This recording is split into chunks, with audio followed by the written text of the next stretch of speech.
Chers amis, Shabbat Shalom, nous allons étudier aujourd'hui la Sidra de Tetzavé.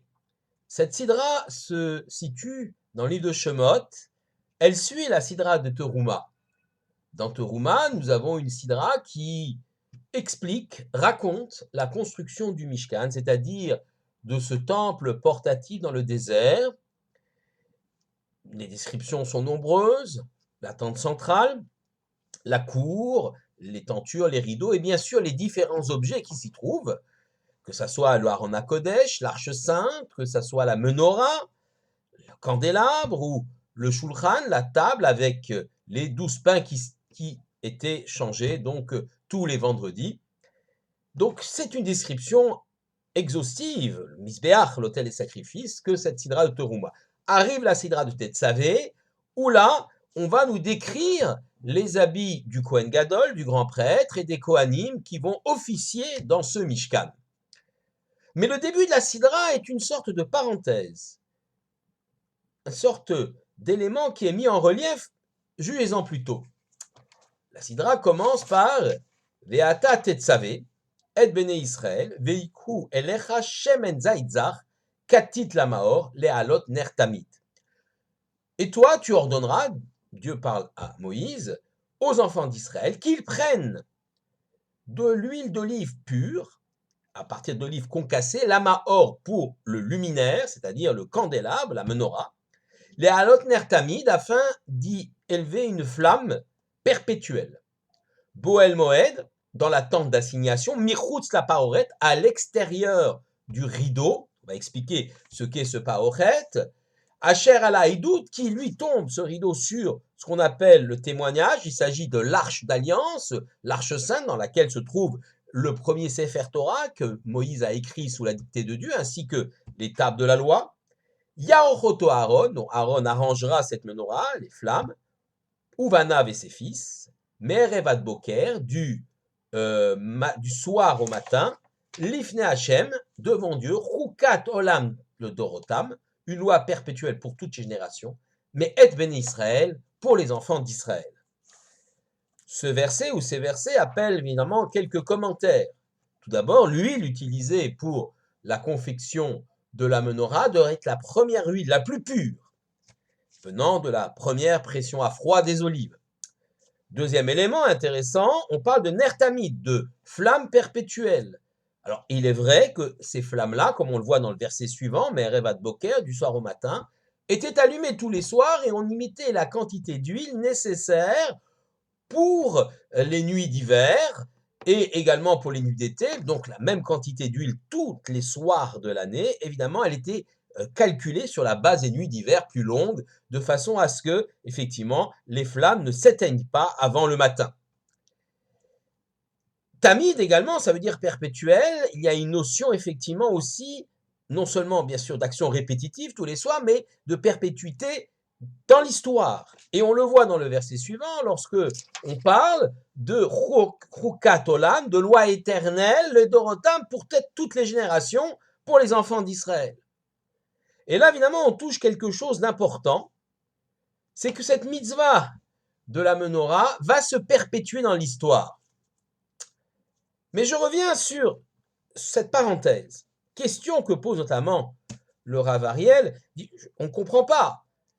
On a décrit là, dans la Sidra Trouma, le Mishkan, avec tous ces éléments. Et puis, dans Tetzavé, on va décrire les habits des Kohanim, du Kohen Gadol, et la mise en œuvre de ce Mishkan, le fonctionnement de ce Mishkan, notamment avec les korbanot, les sacrifices, ne va venir que beaucoup plus tard, dans la Sidra de Vaïkra. Pourquoi alors revenir sur, cette fois-ci, l'allumage de la menorah, alors qu'on a déjà parlé de la menorah dans la Sidra Trouma, de sa description, de sa fabrication.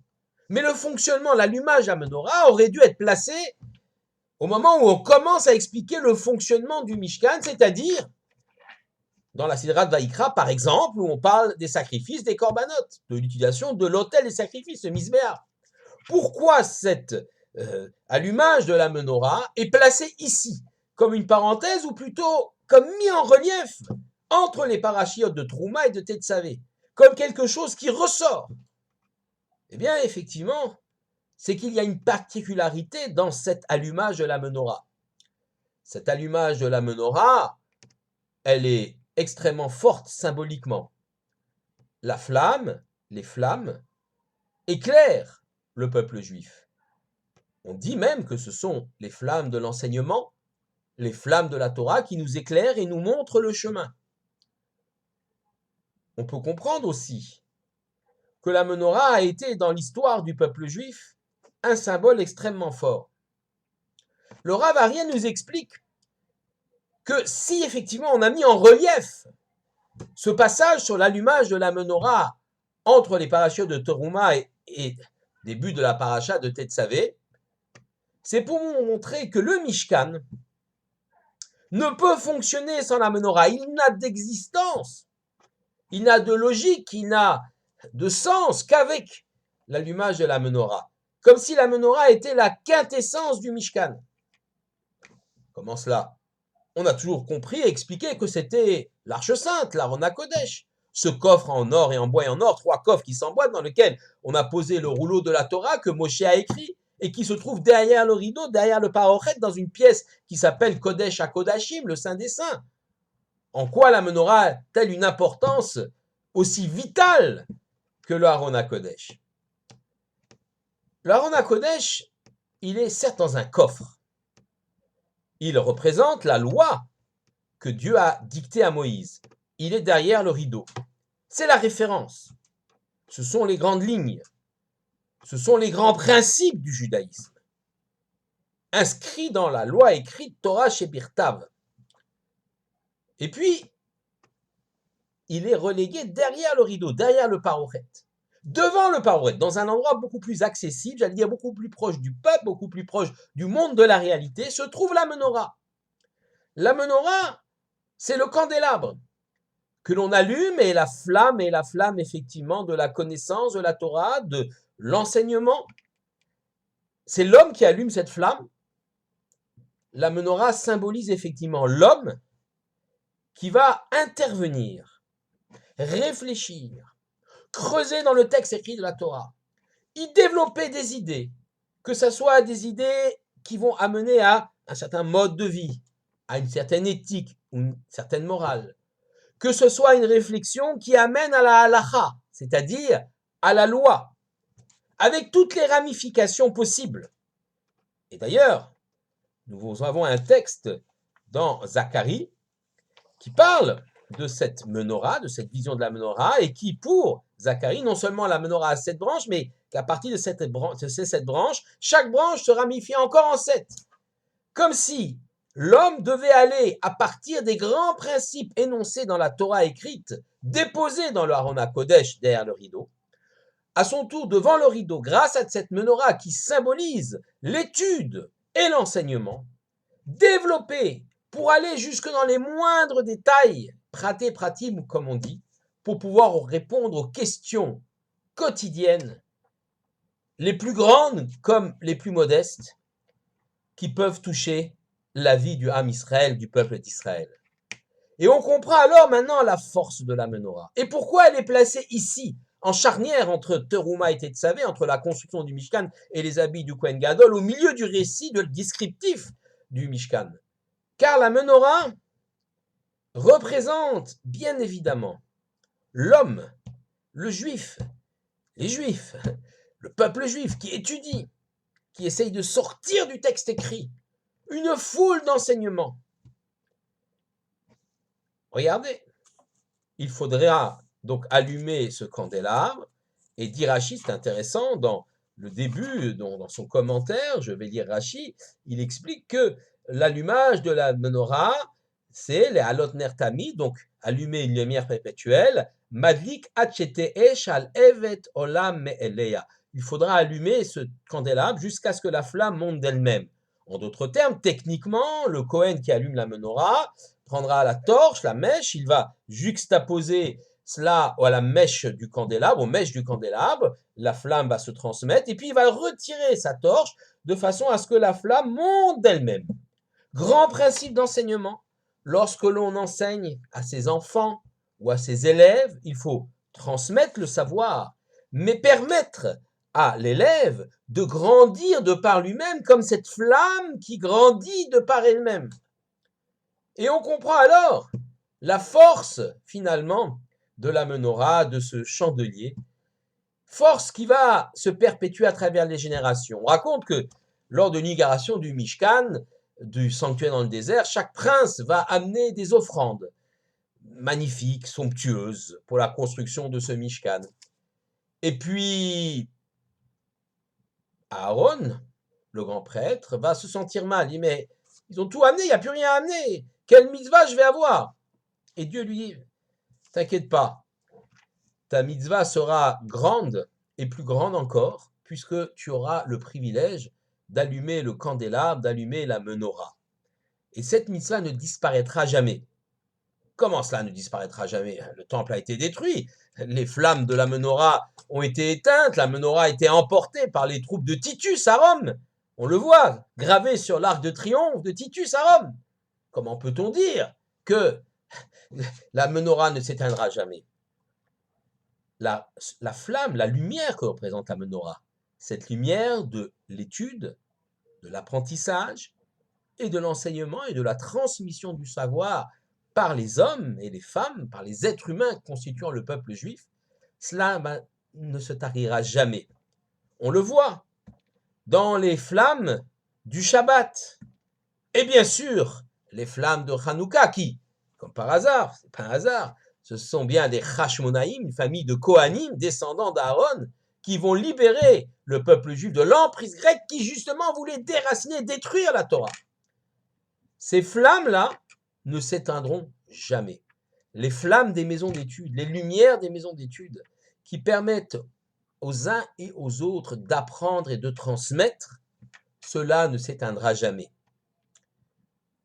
C'est pourquoi, et c'est intéressant, finalement, on peut dire que la menorah va devenir extrêmement populaire, au point de devenir le symbole majeur du peuple juif. Et ce, bien avant le Magen David, la fameuse étoile, pas vraiment une étoile, de David. La menorah, on en trouve gravée sur toutes les mosaïques, partout, des synagogues anciennes. Elle a toujours été présente, nous a toujours accompagnés. La menorah est devenue même le symbole de l'État d'Israël, symbole, disons, repris à partir de celle qui est gravée justement sur l'arc de triomphe de Titus. Problématique, c'est que sur l'arc de triomphe de Titus, le pied, la base, le socle de la menorah n'est pas le socle original, celui que on a fabriqué à l'époque où on a fabriqué la menorah dans le temple de Jérusalem. Il semble être donc comme des marches, c'est ce qu'on appelle un ferculum. Ce sont les Romains qui ont construit une sorte de boîtier doré, qu'ils ont couvert d'or, et qui enserre les pieds de la menorah, tout simplement pour les poser sur deux barres et pouvoir les porter en triomphe à Rome. En passant, petite parenthèse, cette menorah telle qu'elle est décrite, telle qu'elle est écrite, sculptée, sur l'arc de triomphe à Rome, semble être effectivement extrêmement proche de la réalité. Titus va porter en triomphe tout ce qu'il a conquis sur les Juifs et pris, volé au temple de Jérusalem, et il va faire une parade dans Rome, sur le forum, au même endroit, l'endroit où se trouve son arc de triomphe, mais sous un arc de triomphe en bois. On est quelque temps après l'an 70. 10 ans après, Titus va mourir, 4 ans après avoir détruit le temple de Jérusalem, une attaque fulgurante, nous disent les textes. On parle d'un parasite qui se serait introduit dans son cerveau. Et son frère Domitien, le nouvel empereur, va bâtir cet arc de triomphe qui va glorifier les actes de Titus.